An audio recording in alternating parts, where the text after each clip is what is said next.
ஏசாயா 52வது அதிகாரம் 2ஆம் வசனத்தை முதலாவது வாசிக்கலாம். தூசியை உதறிவிட்டு எழுந்திரு. போதும். முதல் எழுப்புதல் வர வேண்டும் என்று சொன்னால் நம்முடைய வாழ்க்கையில் இருக்கிற தூசியை உதறிவிடணும். நிறைய சமயங்களில் கல்லு நமக்கு தெரியும், கட்டு நமக்கு தெரியும், எது தெரியாது தெரியுமா? தூசி தெரியாது.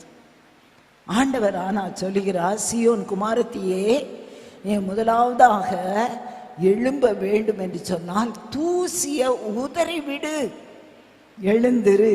ஹல்லேலூயா. நம்ம வாழ்க்கையில் காணப்படுகிற தூசி என்னெல்லாம்?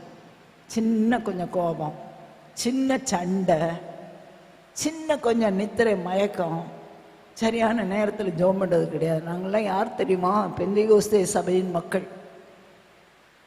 அதிகாலை ஜபம் கிடையாது, ஆண்டவர் சமூகத்தில் ஜெபிக்கிற ஜபம் கிடையாது. நம்ம வாழ்க்கையில் கொஞ்சம் யோசிச்சு பார்க்கலாம். நம்முடைய தனிப்பட்ட வாழ்க்கையில் ஆத்மாக்களை பற்றி பாரம் கிடையாது.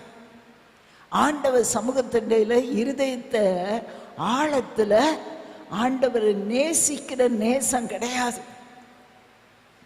ஆனால் வெளியில் மாத்திரம் பைபிள், வெளியில் மாத்திரம் சபைக்கு ஓடி வருகிறது, ஜெபம் பண்ணுகிறது போல காணப்படுகிறது.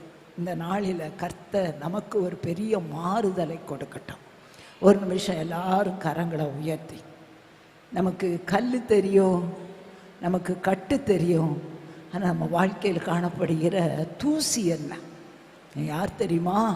ஜீவனத்தின் பெருமையா, உலகத்தின் ஆசை இச்சைகளா, கண்களின் இச்சைகளா, டிவியின் காரியங்களா, ஐஃபோனில் அடிமையாக இருக்கிற காரியங்களா?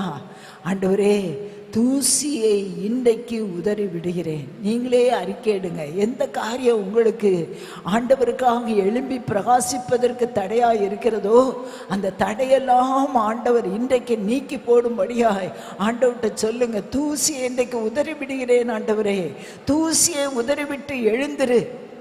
கர்த்தருடைய பரிசுத்த நாமத்துக்கு ஸ்தோத்திரம். ஆமென்.